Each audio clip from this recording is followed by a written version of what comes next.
তার মানে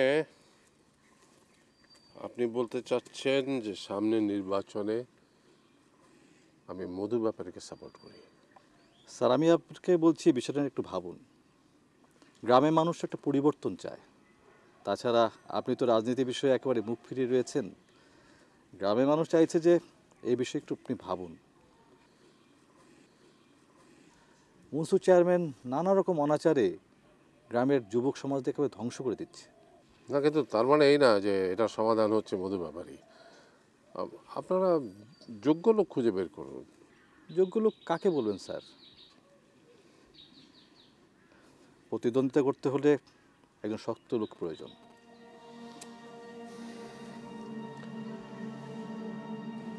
আপনি নিজে তো দাঁড়াতে পারেন। দেখুন স্যার, আমি তো স্কুপ নিয়ে আছি। তাছাড়া এই মুহূর্তে এই বিষয়ে আমি কিছু ভাবছি না। তাছাড়া এটা ঠিক যে রাজনীতি বিষয়ে আসলে আমাকে রাজনীতি হবে না আমাকে দিয়ে। স্যার, আপনি বলুন না কে হতে পারে। তবে যে হোক না কেন, আপনার সাপোর্ট তার খুব দরকার। গ্রামের মানুষের কথা ভেবে হলেও আপনি বিষয়টা একটু ভাবা উচিত। কিন্তু কোনো ক্রমেই মধু ব্যাপারী না। আপনারা আমাকে একটু ভাবতে দিন। ভাবুন স্যার। তবে মনসুর চেয়ারম্যানের বিরুদ্ধে একজন শক্ত প্রতিদ্বন্দ্বী দরকার স্যার। আচ্ছা, ওই যে শৈলী তো চলে গেল, তো ইংরেজি শিক্ষক কী করলেন? মানে নতুন কাউকে খুঁজছেন কি? শৈলী ছিল আমাদের জন্য খুব উপকার হচ্ছিল স্যার, কিন্তু এই মুহূর্তে কে গ্রামে তো আসতে চায় না স্যার। খুঁজুন, খুঁজে বের করুন এবং বেশি টাকা দিয়ে হলেও একজন শিক্ষক নিয়োগ দিন। দায়িত্ব আমি নেব। ভালো বলেছেন স্যার। আপনি যদি বলেন তাহলে আমি ঢাকার কোনো পত্রিকাতে বিজ্ঞাপন দিয়ে দিব। দিন।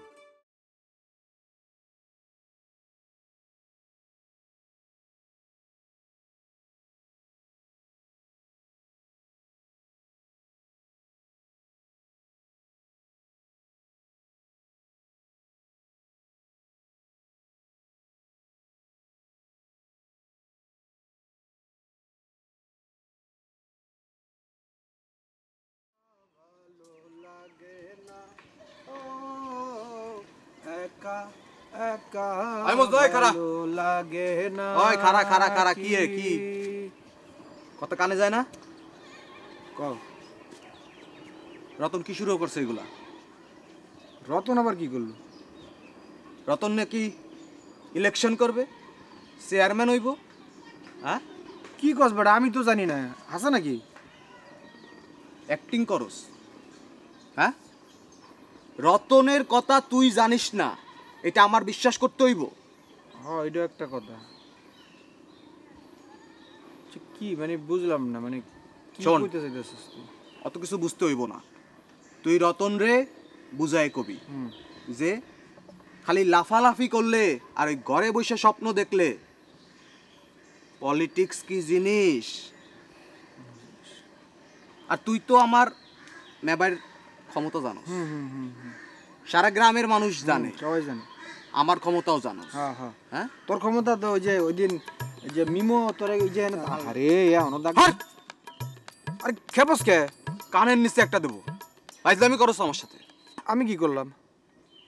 শোন, আমি কিন্তু এই কাহিনী বলি নাই। হ্যাঁ, শুধু আসলে নিয়ে নিব, সব নিয়ে নিব। তোরে তো কইছি রতন রে সাবধানে থাকতে। অহন থেকে সরকার বাড়ির সবাইরও একটু সাবধানে থাকতে কইস। কখন যায় না, কখন কি কইরা ফেলি, কখন কি কার হইয়া যায়, বুঝোস না? বুঝছস? অহন যা, অহন যা। না আমি একটু খাড়াই টেনশন করি, মানে একটা টেনশনে ফেলাই দিলি। খাড়ায় খাড়ায় টেনশন করবি? খাড়া, আর যা কইলাম একটু বুঝাই কইস।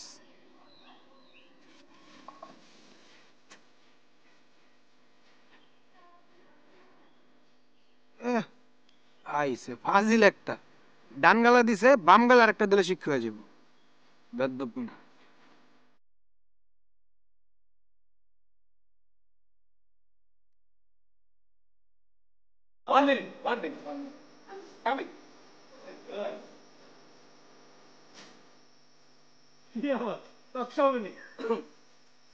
স্যার কি বলেন? আপনি তো এই গ্রামের একজন সচেতন নাগরিক, সেই হিসেবে আপনার কাছে দু একটি প্রশ্ন করতে চাই। অবশ্যই করবেন, কারণ মানে গ্রামের দুটো ইস্যুতে আমি আপনার সাথে কথা বলবো। আর একটি হলো গ্রামের চেয়ারম্যানের ছোট ভাইয়ের দৌরাত্ম্য, তার অসামাজিক কার্যকলাপ এবং চেয়ারম্যানের ছত্রছায়া থেকে তার ভাইয়ের কুক্ষিগত হয়ে কিছু মানুষের কার্যকলাপে, যে বাজে কার্যকলাপে লিপ্ত হয়েছে, এই বিষয়ে আপনার মানে মতামত কি, মন্তব্য কি?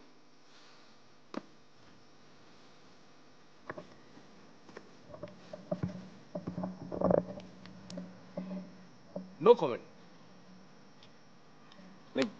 গ্রামের একটি গুরুত্বপূর্ণ ইস্যুকে আপনি নো কমেন্ট বলে এড়িয়ে যেতে পারেন? দেখুন রতন সাহেব, এই বিষয়টি নিয়ে গ্রামের অনেক মানুষ আলোচনা করছেন, সেখানে আমার বলার কিছু নাই। তাছাড়া এই বিষয়টি নিয়ে ভাববার জন্যে প্রশাসন এবং গ্রামের বয়োজ্যেষ্ঠরা রয়েছেন, বুঝতে পেরেছেন? এই গ্রামের আরেকটি এই গ্রামের একটি প্রভাবশালী পরিবার সরকার বাড়ি। এই ইস্যুতে সরকার বাড়ির নিষ্ক্রিয়তাকে আপনি কিভাবে মূল্যায়ন করছেন?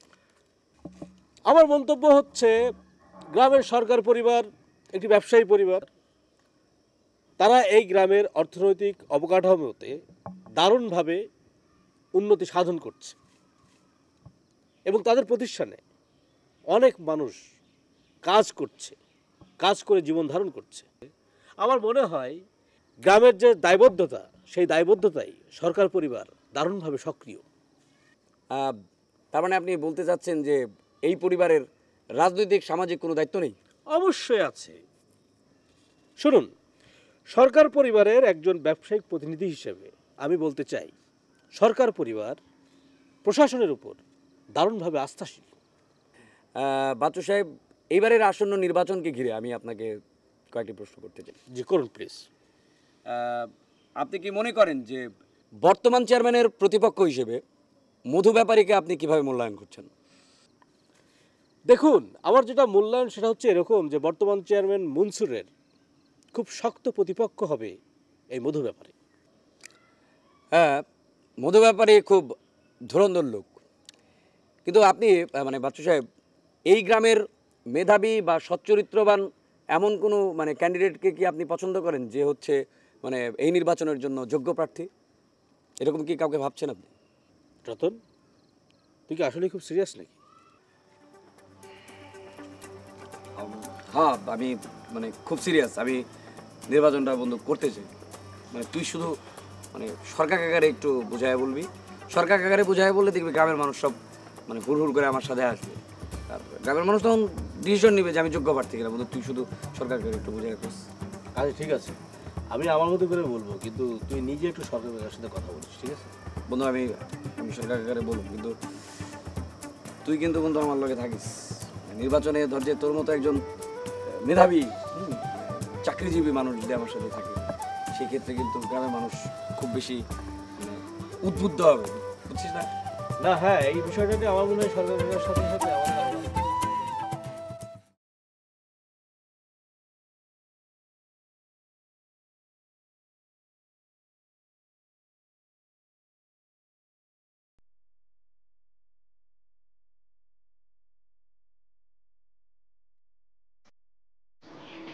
শিউলি, শিউলি, মা এত কি ভাবিস? না মা, আমার কিছু লাগবে না। না, বস। তোর লাগে দুইটা কথা বলি।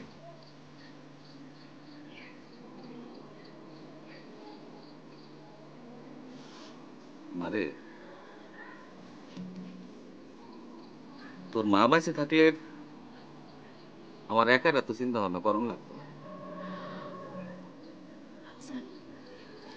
ওর তোমার আমার নিয়ে এত চিন্তা কিছু নেই। আম্মা, আমি লতিফ পোলাটারে খুব দরদ করি। তাছাড়া লতিফটা তোর কত বড় বিপদ থেকে উদ্ধার করছে। আমি লতিফের লগে তোর বিয়ার কথা কইছি।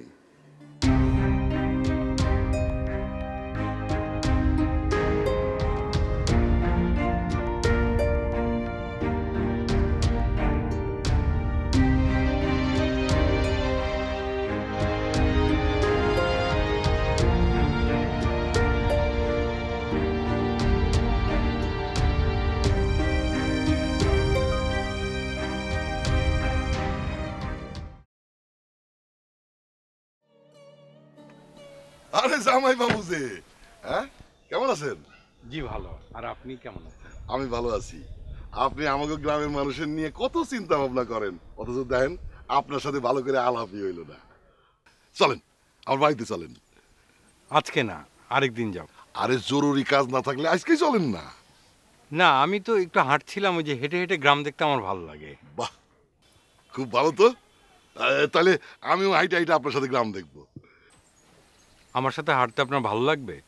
দেখা যাক, আপনার সাথে হাইটে হাইটে গ্রাম দেখলে অন্য দৃষ্টিভঙ্গিতে গ্রামটা দেখা হবে। জামাই, আপনি তো শিল্পী মানুষ, নানা উৎসব টুৎসব নিয়ে ভাবেন। গ্রামে উৎসব খুবই দরকার। সাংস্কৃতিক একটা পরিবর্তন আনতে হবে গ্রামে, তাইলেই তো মানুষের জীবনধারার একটা পরিবর্তন আসবে। আমি তো শুনলাম আপনি ইলেকশন করছেন। আপনি শুনেছেন? হ্যাঁ, আমিও শুনেছি। দেখুন কাণ্ড। তবে রাজনীতি দিয়ে কি সমাজের পরিবর্তন হয়? হয় না। সমাজের গ্রামের পরিবর্তনের জন্য দরকার সংস্কৃতি।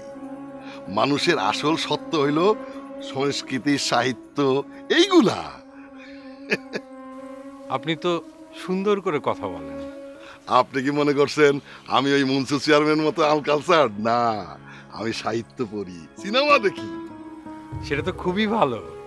আপনি জামাই এই গ্রামে একটা উৎসবের আয়োজন করেন। আমি চাই এই গ্রামে সারা মাস উৎসব চলবে।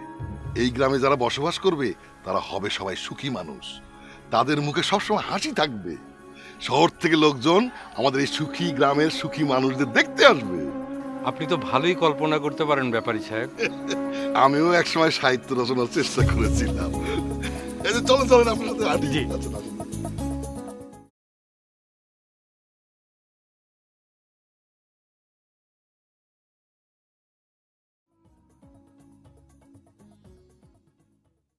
কিরে শিউলি, চুপচাপ খাড়াই আছিস কেন? মজু ভাই, তুমি আমারে পাইবা না। কেন কেন আমি তোর পাবো না কেন? আফসান বাচ্চার লতি ভাইয়ের লগে আমার বিয়া ঠিক করে ফেলাইছে। আরে আরে কথাও দিয়া ফেলাইছে। তার প্রতি তার অনেক মায়া। ও জানি তো, তার প্রতি তোর অনেক মায়া, আমি দেখছি না। মজনু ভাই, এইসব কি বলো? হ, লতিফ ভাইয়ের প্রতি আমার অনেক মায়া, এটা সত্যি। তাই বলে তো আমি তার বিয়া করতে চাই না। তুই তোর বাপজানের এই কথা কইছস? আফসানের মুখের উপর কোনো কথা কইতে পারি না। কেন? তোর বাপজান জানেন আমরা দুজন দুজনের পছন্দ করি?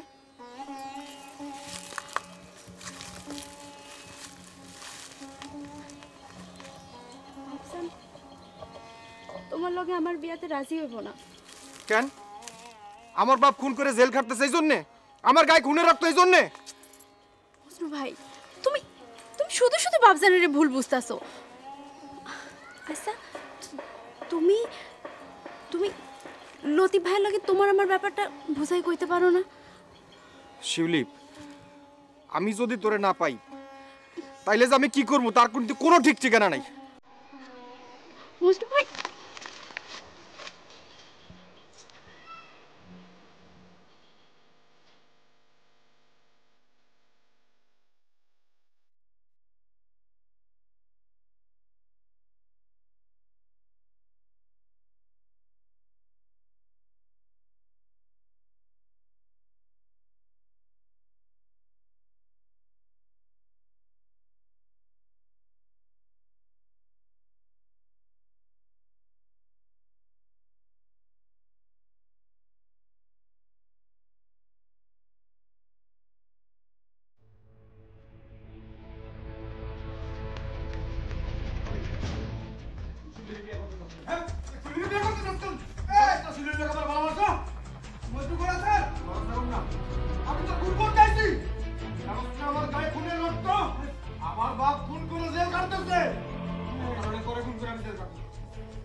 মজনু, মজনু, কি রে এখানে খারাপ দিছস?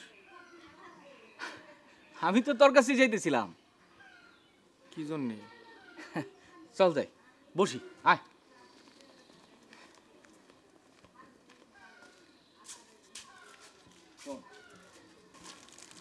মজনু ভাই, তুই তো সরকার বাড়িতে মেলা মানুষ দেখাশোনা করস, তোর অনেক কষ্ট হয়। তুই আমার একটা কামের ব্যবস্থা করে দেস না? তুই সরকারে কইলে তোর কথা সরকার ফেলতে পারবো না। ভাইটা ভালো, আমার একটা ব্যবস্থা করে দে না ভাই, তুই আমার এই উপকারটা কর। আচ্ছা ঠিক আছে, আমি বলবো না, আমি যাই। কই যাবি? বয় না, আরও কথা আছে তো। আমি ভাবতেছি যে আমার পতির জমিটা আছে, এটা আমি এবার চাষ করুম। ভালো তো, বসে দেখি কি করবা। চাষবাস করো, চাষবাস করলে তোমার মনটা ভালো থাকবে। তোর কি মন খারাপ ভাই? না, আমার কাম আছে, আমি একটু যাই, তুমি থাকো।